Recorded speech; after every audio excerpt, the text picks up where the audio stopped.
en un sitio más calentito que este, ¿no, Elena Trujillo? Uy, porque no vea la viruji que está aquí. Hoy hace mucho frío fuera y dentro, hay que decirlo. Aquí estamos, madre mía, que no nos ponemos los guantes por respeto a ti, pero no nos importaría, ¿verdad?, ponérnoslo. Una mesita camilla aquí. Con el braserito. Por cierto, tened mucho cuidado con nuestros mayores, que hoy se pone el brasero bien alto o las estufas y vayamos a tener algún tipo de accidente, ¿vale? Bueno, Elena, como sabéis, es nuestra psicoanalista y tiene hoy un tema muy interesante para hablar de él. Se trata del padre, de la figura del padre. Exactamente, de la figura, y no solo la figura, la función padre, que se llama el nombre del padre, en la constitución psíquica. Es un tema muy interesante que hablé hace un tiempo aquí en el Corte Inglés, que este mismo jueves también hablé de ello en Estepona, y me pareció que no había que desaprovechar la oportunidad, no solo de poder hablar de la figura y recuperar, que a veces no se habla suficientemente de ella, de los padres, y en ese sentido también entender que es necesario algún tipo de detención o de freno en lo que es el amor maternal o lo que se llama también función madre. Es cierto, Elena, permíteme un inciso, estamos siempre hablando de las madres, las sufridoras, sí, las que nos crían, las que nos cuidan o las que criamos y educamos y criamos, pero al padre se le tiene un poco ahí como en segundo plano siempre, ¿no? Padre, y es muy importante. Del padre se habla poco. Poco y mal muchas veces. Claro, y en muchos casos, yo recuerdo en esa charla en el Corte Inglés, vinieron muchos padres separados, padres que también reclaman la custodia compartida, etcétera, etcétera. En ese sentido, que a veces se consideran pues un poco marginados o maltratados a nivel social y a nivel de la justicia, porque nadie tiene en cuenta de que ellos también quieren a sus hijos, de que ellos también quieren participar de una forma activa en la crianza y la educación de los niños, y a veces no se les da esa oportunidad. ¿Son necesarios para la plena educación de una persona? Vamos a ver, es necesaria la función padre, me explico. No tanto la figura. Cuando a veces hablamos de un padre, de una madre, pensamos que tiene que haber un hombre, una mujer presentes en la casa, y que si alguno de esos elementos falta, o es una pareja homosexual, o a uno le han criado los abuelos, uno puede pensar, claro, entonces me ha faltado eso y me he desarrollado mal. No tiene por qué ser eso. Necesito que alguien desarrolle la función madre, que es esa función de protección, de cuidado, que desarrolles esos elementos afectivos que te aportan seguridad y que, digamos, estructuran y cimentan tu personalidad. Como en otras ocasiones he hablado, uno no nace hecho como humano, necesitas de otros humanos, que en este caso suelen ser los padres, luego los profesores y luego toda la sociedad en sí, para irnos constituyendo, para adquirir el lenguaje, adquirir las normas, ir regulando lo que vamos a ser luego como personas. Si solo existiera esa función madre, primero, no necesitaríamos nada del mundo, porque ya nuestra madre nos lo daría todo en ese sentido de ese goce que nos implementa, y lógicamente pues uno no se desarrollaría como humano, se quedaría ahí calmadito y con su mamá, y sería muy difícil afrontar pues las dificultades y los retos de la vida. En ese caso se complementa esa función tan necesaria, como digo, para sobrevivir, con eso que se llama la función padre, que es esa función de corte que establece la autoridad, el padre, o que a veces la madre tenga que reincorporarse al trabajo. Es decir, que la madre pueda desviar su mirada del niño, que haya otra cosa que le interese, que no sea solo el interés del niño, el niño o la niña 24 horas, y que se queden tanto el niño como la madre hipnotizados en esa relación, todos sabemos, tan simbiótica. En ese sentido, la función padre es ese elemento que interrumpe, que viene a marcar un orden, una detención, hasta aquí, no puede ser más, tiene sus horarios, tú te tienes que ir a tu cama, etc. Normalmente la ejercen los padres, pero ya digo, puede ser cualquier elemento de la realidad que interrumpa y que marque un elemento fundamental en nuestra vida, que es la ley de castración, que es al fin y al cabo lo que va a marcar el aparato psíquico. Es decir, que uno vea un semáforo en rojo y entienda que tiene que detenerse, que uno vea a un policía y sepa respetar las normas marcadas, es decir, que no todo sea a nuestro gusto, que tenga que ver un orden para las cosas. ¿Tú sabes lo que yo recuerdo de pequeña? La gente de mi generación, yo creo que casi todas recuerda que papá era un poco el lobo, ¿no?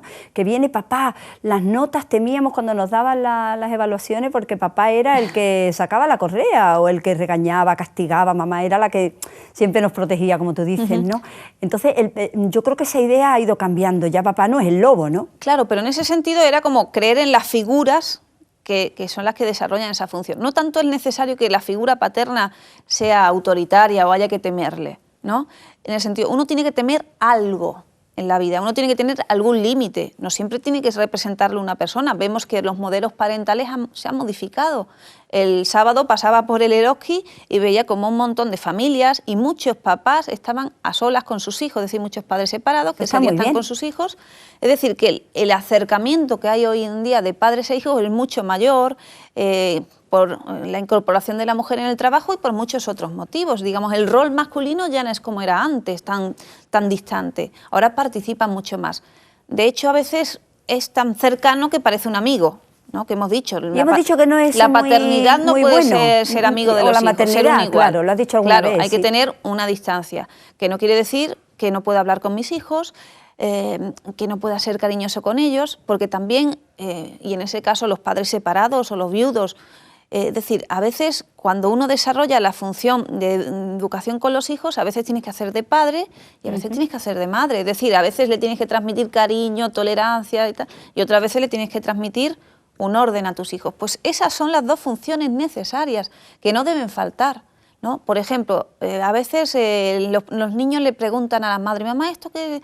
Y siempre tienen una respuesta. Es decir, es como si lo supieran todo. Esa sensación de que la madre lo pueda todo no es conveniente. Hay un momento que la madre también tiene que decir, niño, no sé, niño, vamos a mirarlo en el libro. Es decir, que haya algo que no lo tenga ella, que lo tenga que recurrir al mundo, al profesor, a su padre. Es decir, que muestre que no es una madre omnipotente. Sí, que no es súper perfecta, que también tiene sus defectos, ¿no? Claro, es que es necesario. Nos cuesta trabajo a las madres no ser perfectas. Mucho, porque claro, a quien no le gusta darle esa imagen a su hijo y serlo todo para él. Solucionadora de todo, ¿no? Hay muchas personas que piensan eso, que como una madre ninguna, que la madre es la que más te quiere, que porque te ha tenido dentro es porque se establece una relación mucho más íntima. Pero vamos a ver, los animales también han tenido dentro a sus crías y sin embargo no saben lo que representa a ellos. Tienen su función instintiva, pero no implica afecto o cariño hacia sus crías. ¿Qué ocurre? Que es la relación que luego uno tiene con el niño y el deseo que luego uno pone, que es lo que genera ese afecto, pero no viene dado por el sexo. En ese caso, si el padre también interviene en la educación y la crianza, por supuesto que desarrolla afecto hacia sus hijos. ¿Tú sabes que para mí mi padre es más importante ahora que cuando era más joven? Lo necesito más, necesito de su sabiduría, le pregunto por todo, necesito que me dé una solución a algún problema, algo que me coma la cabeza. ¿Hasta qué punto influyen en los adultos los padres? Bueno, es que en el sentido que ahora, como tú tomas tus propias decisiones y ya no sientes que él te frena para eso, la figura que él representa para ti ya es distinta, ¿no? Antes era el que él te limitaba, era como tú dices, el ogro, el que tu madre te protegía de él. Y claro, tú eres más afín a tu madre que a tu padre. Pero como ahora te puedes acercar a él como otro semejante, ¿no? Pues lógicamente entiendes sus perfecciones y sus imperfecciones. Y ya aprendes a tener otra relación más allá de esa función que en un principio fue necesaria. ¿Una falta de atención del padre hasta qué punto puede ser negativa en la educación? Bueno, en el sentido, a veces es por falta de atención, padres que son indiferentes hacia sus hijos, porque no el hecho biológico de ser padre o madre de otro ser humano hace que uno esté interesado en ejercer esa función. Entonces, no solo por eso, sino que a veces muchas madres no dejan que su marido o el padre ejerza la función como tal. A veces, digamos que la función paterna es algo que es la madre la que abre la vía a esa relación. Si la madre no transmite esa importancia, ese otro lugar a sus hijos, es como si no existiera, como si fuera un ser ajeno, como si esos niños no tuvieran padre, y eso genera algunos trastornos en nuestro desarrollo. ¿Por qué?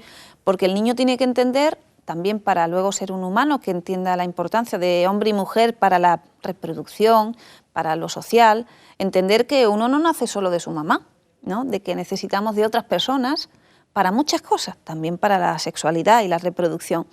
Y a veces hay personas, hay madres que son omnipotentes, que todo depende de mí, tú has nacido de mí, ¿no? Entonces, claro, se transmite unas representaciones psíquicas incorrectas. Y de hecho la psicosis es eso, es una forclusión del nombre del padre, es como si no existiera el padre. Pero Elena, hay otros casos en los que los padres no quieren participar, no se inmiscuyen, hay que bueno, las madres a veces, tienen que estar dándole la paliza, preocúpate por tu hijo, lleva a tu hijo, trae a tu hijo. Por ejemplo, las fobias, ¿no?, a veces se producen por eso, porque la fobia es el límite que necesita esa persona porque su padre no ejerce ese lugar de límite, ¿no? Es decir, el sujeto hasta desarrolla sus propios mecanismos para poner un freno. ¿Por qué? Porque tu padre es indiferente, no actúa o es blando. Entonces, en ese sentido, por eso a veces hay que darle un susto, hay que decir que no, hay que detener, ¿no? Aunque no, ya el otro día había personas que me preguntaban en la charla, digo, mira, no podemos ejercer una labor perfecta en la educación, al menos debemos pensar estas cosas, ir aprendiéndolas un poquito y luego ir haciendo, y ahí vamos viendo si nos equivocamos, si acertamos, que ya digo, para un hijo nunca vas a ser una madre o un padre perfecto. Si un hijo no se ha criado con este padre que todos queremos que se impliquen en todo en la vida, a las 24 horas, ¿puede repetir el patrón? ¿Cuando él sea mayor va a ser como su padre? No, ¿O más bien todo lo contrario? No, como yo no he tenido un padre que a mí me hubiera gustado tener, ya luego con el tiempo el niño dice, yo voy a ser un padre magnífico como no lo fue el mío. No, porque no hay patrones. Vamos a ver, es que el padre y la madre es algo simbólico. Uno podría decir, es que... Uy, ya me estoy perdiendo. Cuando hablamos en psicoanálisis de tu padre o tu madre... ¿Lo ves? Porque está hablando en idioma psicoanálisis, ahí me pierdo yo. Claro, pero es para que entiendas, porque uno puede decir, es que mi madre ha sido muy buena o mi madre ha sido muy mala, y sin embargo el psicoanalista me interpreta que amo demasiado a mi madre, pero esa es la madre simbólica que para ti representa, porque o a veces uno ha tenido un padre excelente y sin embargo uno lo ha sentido como autoritario. Entonces no tiene tanto que ver con eso, es como en la cultura hay otros padres, Jesucristo es un padre para los cristianos, entonces en ese sentido es la figura, tú construyes el padre que necesitas o que quieres, y a veces uno se ha construido en ese sentido por su neurosis un padre inadecuado, y por eso el psicoanálisis te ayuda a construir otro padre. No es que haya que ir a molestar al señor abuelito que está en casa tranquilo y dice que ¿yo qué he hecho?